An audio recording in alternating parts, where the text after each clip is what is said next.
Welcome everyone to today's session of Managing Your Finances During Cancer, Legacy Planning, led by Rick Fingerman. This program is hosted by the Blum Resource Center. Over at the Blum, we are grateful to Rick for this continued partnership. The recording of this session will be posted on our Blum YouTube playlist and our Blum Digital Resource Center. For those of you watching live, if you have any questions related to today's program, please feel free to utilize the chat feature throughout the session. At the end of the session, your questions in the chat will be used to moderate a Q&A. If you have any other questions or would like more information about resources and programs offered through the Blum, please visit our website, www.dana-farber.org/resource center, or email us at blum_center@dfci.harvard.edu. Thank you all for joining us. I will now pass the workshop over to Rick. Thanks, Sierra. Welcome, everyone. So this is just another one in our series of how to manage finances. And this is legacy planning for cancer patients. It can apply to anyone at any age. So I think most people can get something from this. So a little bit about the pro bono financial coaching program. Many people at Dana-Farber have told me they're not aware of this. And what this is actually a program at absolutely no cost to you to get help with financial issues. So it could be anything from debt management to paying your bills to estate planning, all kinds of stuff. And there's no cost to you at all. That's me in the middle there. I'm a younger version of me back in whatever year this is, 2011.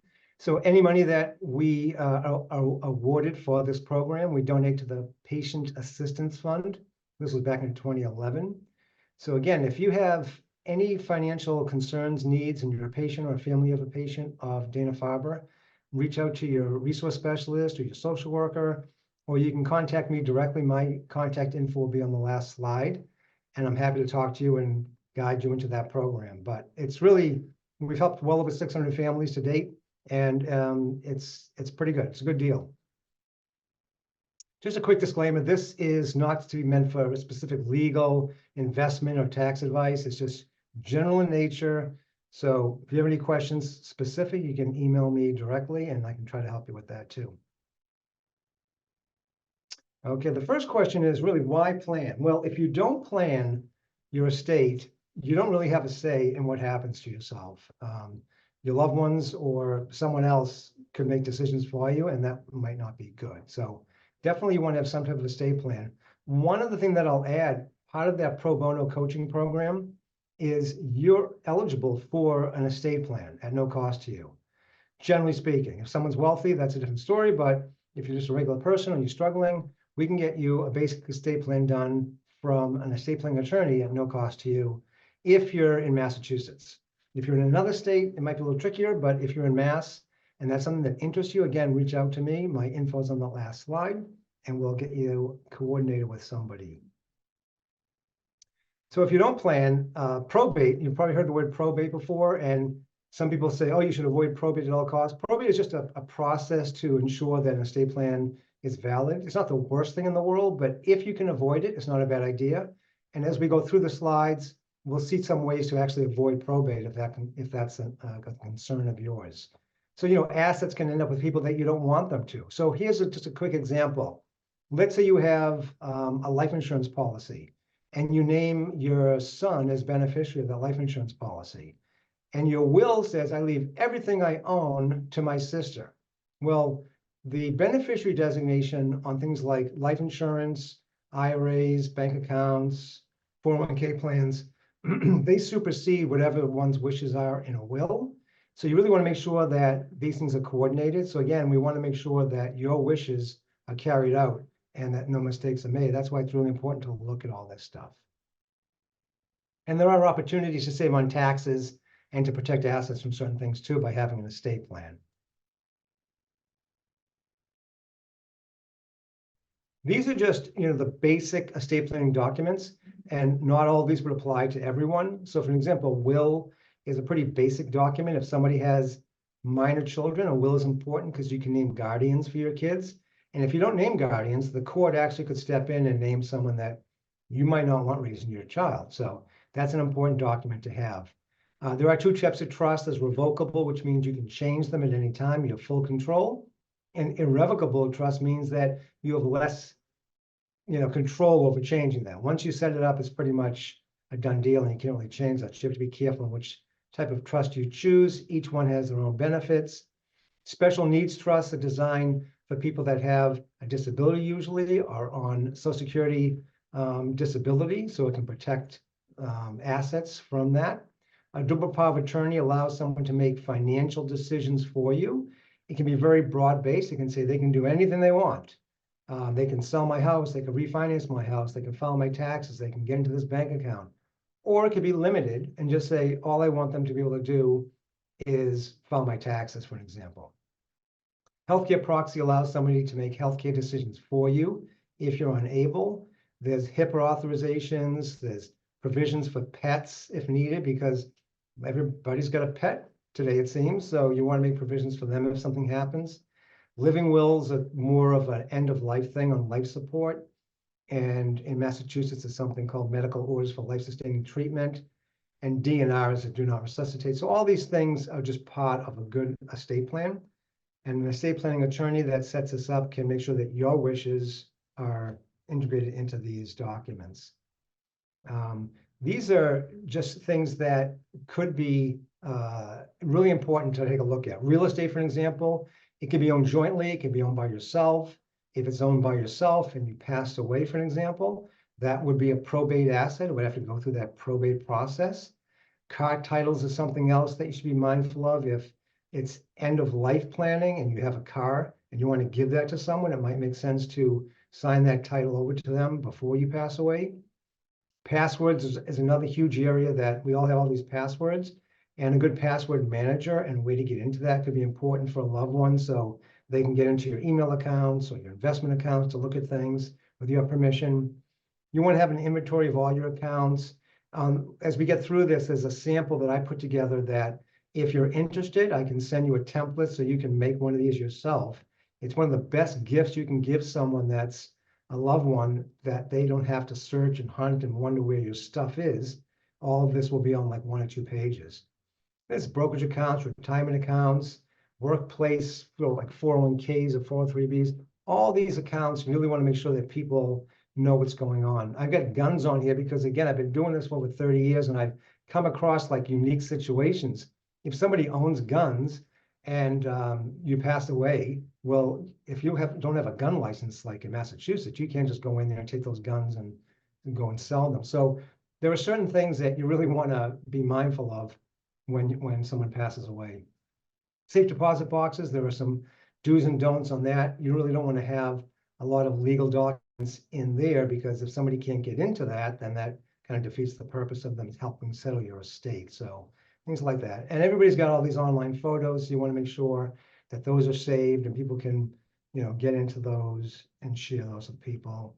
So the whole probate process is, what actually goes through probate. So as I mentioned before, if there's trust that can protect things against probate, but there are other ways too. A beneficiary or a joint ownership on an account can avoid probate. So if something's in your name alone and you pass away, it's not jointly owned, it doesn't have a payable on death, which is sometimes you'll see POD on a bank statement. That just means that someone else is named as a beneficiary, and if you pass away, that person goes down with your death certificate and they just can get that asset. If you don't have it that way, it goes through the probate process. It could take 9 months or a year, or who knows, and could have some extra costs involved and kind of a hassle. So beneficiary designations, again, that can be on a life insurance policy, 401k, IRA. Many times we look at people that have IRAs or 401ks and they haven't named anyone as beneficiary. And that just means it's going to be left to their estate. And then it definitely goes through that probate process, and it could be a whole mess of problems. So ideally, you want to make sure these beneficiaries that are listed on all these accounts are correct. So if things are not in a trust, then they go through probate. Many people we see set up a trust. They, even if you use, a complimentary estate planning attorney through Dana-Farber, this program, and they establish a trust for you, and you don't retitle those accounts into the name of the trust, they'll go through probate. So we want to make sure that the job is done correctly. So lots to think about and make sure that are correct. Here is just a bunch of stuff that is subject to probate. Bank accounts, if they don't have that TOD, or transfer on death, or POD, payable on death designation, it means that a beneficiary was not named. Now, you can add someone to a bank account, so it could be jointly owned, and that will avoid probate. It's a similar way to do that. But if you don't really want someone to have access to that account, the TOD or POD is better because they can only have access if you pass away. Whereas a joint owner can just clean that account out while you're alive as well. So that might not be ideal. Stocks and bonds could be subject to probate if they're not titled into the name of the trust, or they're not held jointly, or they don't have a TOD or POD on them. Vehicles, kind of same thing, they're subject to probate. Business interests, if you have that. Long-term care insurance premium. So if someone has a long-term care policy and it has like a cash rider that if you pass away, that could be subject to probate because that generally goes to your estate. Again, real estate, if you hold that individually, that's the same thing. It goes through probate. Not a good idea. We've had clients that are in assisted living facilities where they actually have paid money to get into the facility, maybe $400,000 or $500,000. That money, 80% of it usually comes back to the family. That could be held up in probate. So again, you want to look at all these different things. And household items, it's always best to probably try to, either give those away beforehand or let people know what they want. They should just kind of make it known. And again, these are things that generally aren't considered probate. Again, life insurance if there's a beneficiary, retirement accounts, I know I'm being redundant here, in pension plan funds, they are joint assets. So if you have a bank account that's joint, JTWRS is just joint tenants with right of survivorship. That's what that stands for. And any kind of funds or savings bonds, as long as they're registered with that TOD or payable on death of a joint name, you're okay.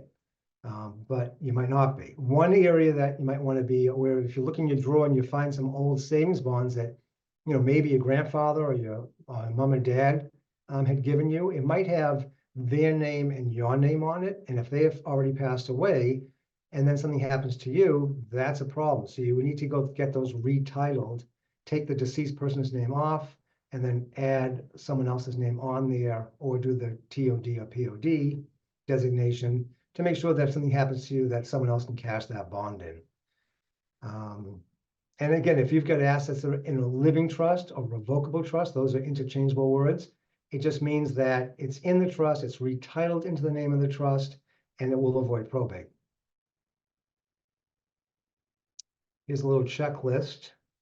So these are things to consider if someone's passing away. And I've seen people do a lot of these things because they didn't know. So one is you don't want to close anybody's email, bank, or social media accounts because you might need access to that. We've had people that spouse passes away and they immediately close that account out, or they change it from a joint account to an individual account. And then a check comes in 6 months later payable to the decedent, and they can't deposit it or cash it because that account's closed now. If it was open, they could just deposit it and leave it as a joint account or work.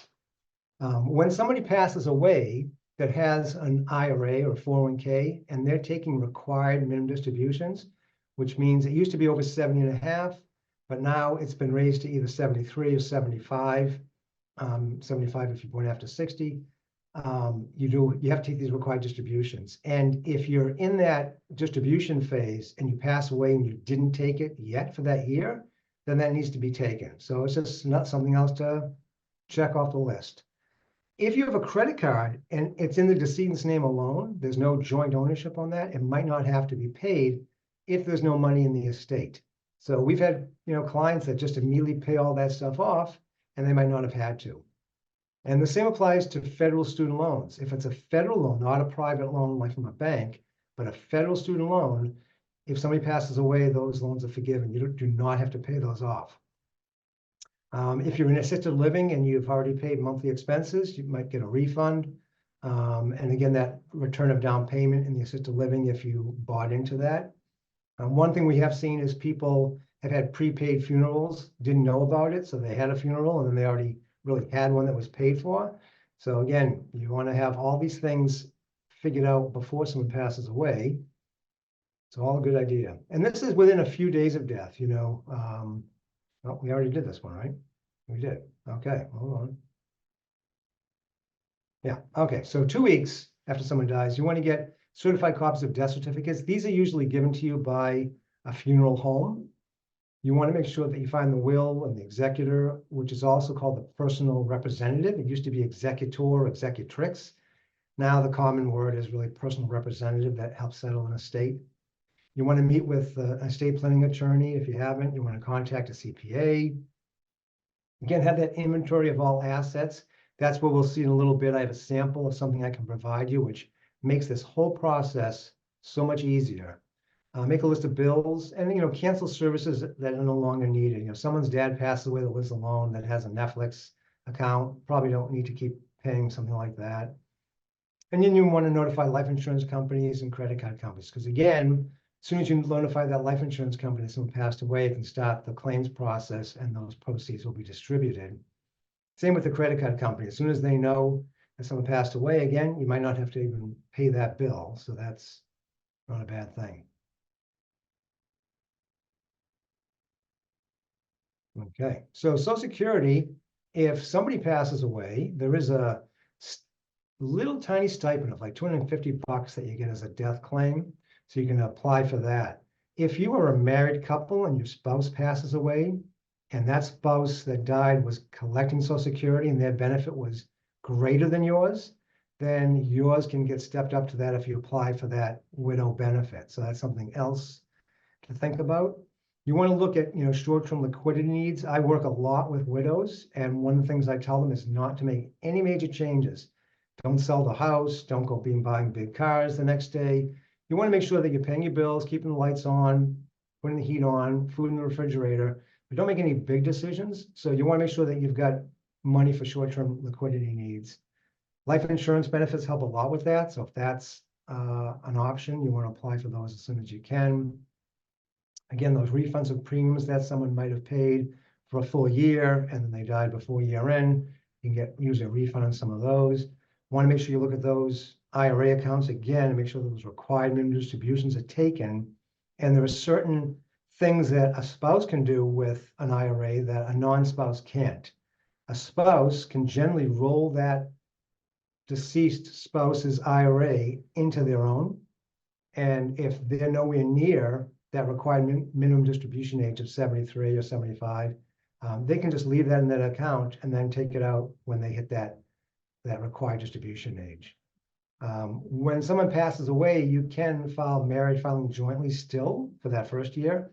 And then 2 years after that, you can apply for a qualifying widow or widower, which is just a better tax category if you meet certain requirements. So always want to let your tax preparer know if somebody passed away, because there are certain things that need to be done or should be done. I think we're getting toward the end here. Okay, so here's just some steps. And this is always better to do before someone passes away, is to have an estate plan put in place. So again, if you're working through the Dana-Farber program, the pro bono program, we can help you with the estate planning piece. You want to keep track of all expenses when someone passes away that you might have paid out of pocket, because you can get reimbursed for those things if you're working as that personal representative or that executor, executrix. You want to collect any unpaid, if someone has money coming in, you want to collect those things, like whether it's salary or vacation time, things like that, employee benefits.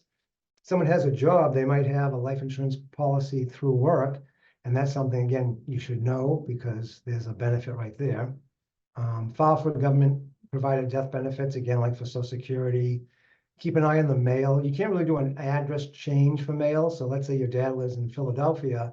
It's kind of a hassle for you to go every week and see if there's any mail, but you want to make sure that you're getting that mail. If someone's a veteran, it's a good idea to contact the VA, because there's some benefits there potentially. And you want to see what the cash requirements are for the estate, because many times someone passes away and their beneficiaries are just eager to just clean it up and get it done. But expenses can come later on. So you always want to have some cash set aside to pay the attorney, pay the CPA, whoever it might be, or taxes. There are different taxes associated when someone passes away. There could be income tax to the person that receives money, depending on the type of asset it was. Or there could be estate taxes, and the state taxes could be federal or state estate tax. So in Massachusetts, for an example, if someone dies and their total estate, everything they own, including their home, IRAs, savings accounts, bonds, whatever it might be, if that's over $2 million, then they are subject to a Massachusetts estate tax. The federal tax is in the millions, and that is subject to change soon. But most likely, unless someone's really wealthy, they're not going to be subject to a federal estate tax when someone dies. Yep, so again, set aside money to pay all those things.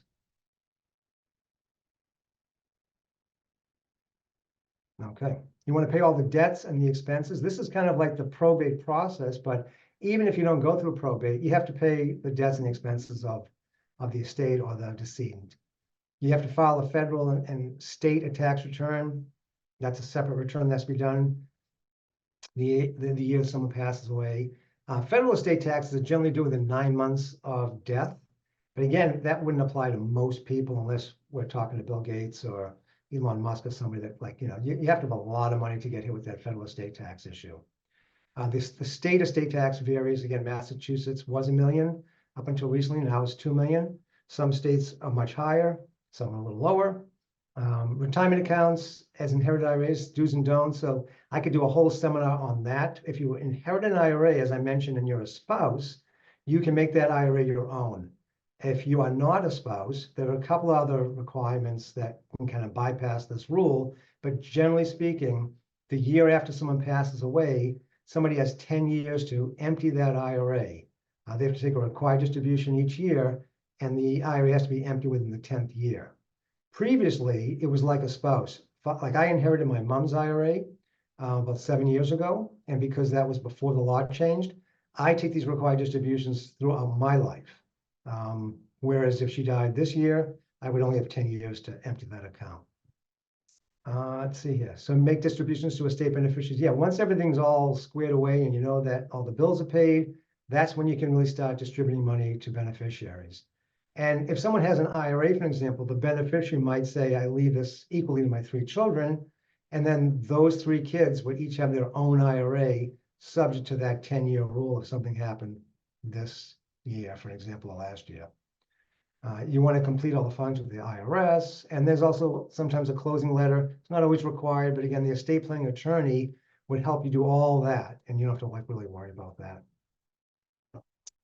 These are some resources. There's something called 5 Wishes. This is agingwithdignity.com.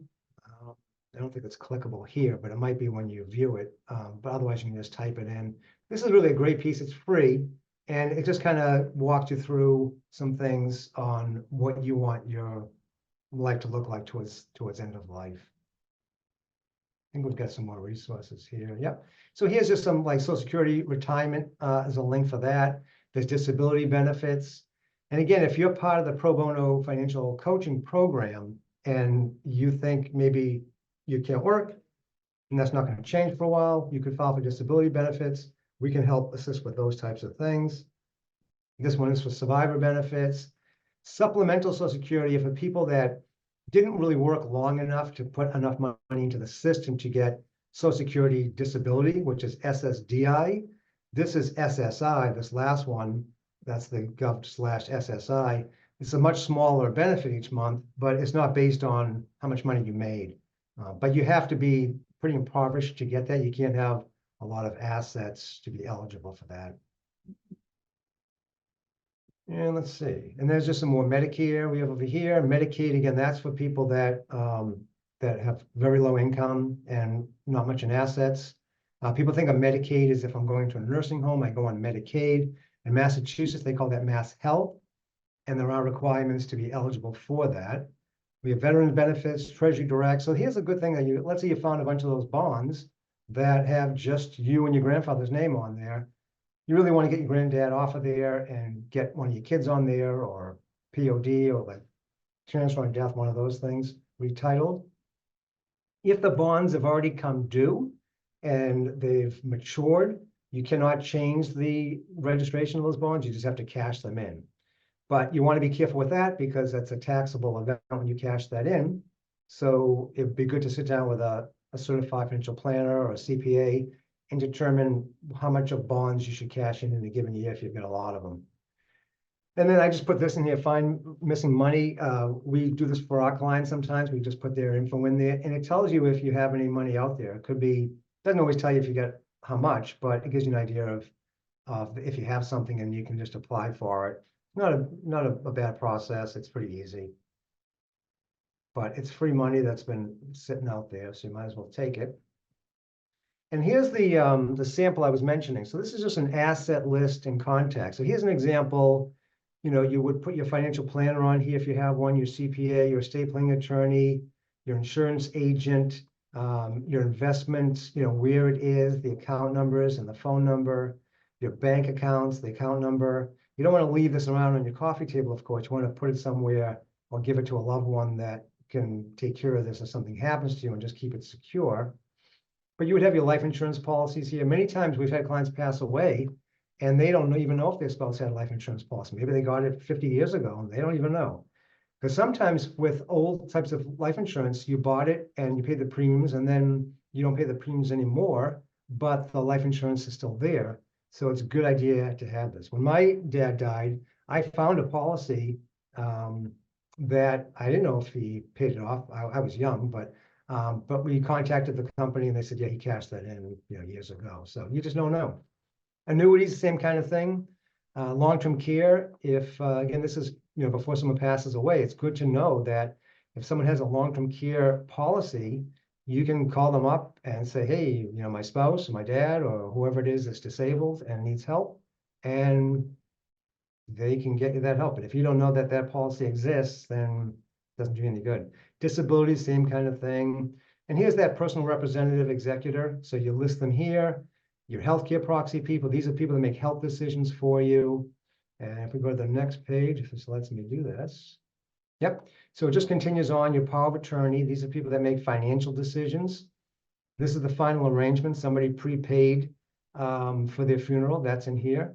And here's a list of beneficiaries, which I think is a good idea because this way, when you're selling the estate, if you are that personal representative, you can let your siblings know, like, yeah, dad, you know, left the IRA to me and you, or left it to these 3 nephews or whatever it might be. And it's just a good idea. So people kind of know what's going on. Here, for example, this example, someone has an annuity, they left it to their church, which when you're actually leaving money and adding beneficiaries to accounts, there are certain investments that make more sense to give to a charity than others. And not to get into too long of a conversation, but for example, if you bought an annuity and you go to cash that out, if, you know, instead if Carmen Vega inherited that, Carmen would have to pay tax on the growth of that annuity as ordinary income. Whereas instead, if Carmen inherited this MetLife term life policy, there's no tax to pay at all. So it's better to leave a taxable account to a charity if you're charitably inclined, because the charity doesn't pay any tax. They just sell it and it's tax-free to them. And then logins and passwords make a lot of sense because, again, if they can't get into your email or your investment accounts, it can be kind of tricky. And, you know, same with like Facebook and social media and things like that. I think we're nearing the end. Let's see. There we go. It finally clicked. So here's my offer to you. Any questions you have, you can give me a call. Usually it's best, actually, it's not usually, always best to email me because I tend to be busy all day long on calls or meetings. And then we can set up a time to chat if you email me. But here to help. If you want to be part of that program and you don't have a social worker at Dana-Farber, I can help try to get you connected so you can be part of that program. I think that's it. I don't know if we have any questions, but Sierra is coming back, I think. Yes, she is. Thank you so much, Rick, Yeah. for that very important presentation. There was one question that just popped up. Yeah, I think the only one that I see right now is just how to reach you to get involved with this program, which you just answered. Yes, and if you do have a social worker, that would be probably quicker. Just reach out to them. But again, I'm happy to help. Perfect. Yeah, I think that's it for now. I'll keep monitoring, but I just want to thank you again, Rick, for working with us today and sharing all that great information. As I mentioned earlier, this session was recorded and it will be posted on our Blum YouTube playlist and our digital resource center. Okay, I don't see any more questions. So I think we're all set. Really appreciate your time, Rick. Absolutely. Well, this is the quick and dirty of just estate planning in 30 minutes or whatever this is. And, but again, I'm happy to answer more detailed questions, one-on-one. Awesome. Appreciate it. All right. Have a great day, everyone. Thanks.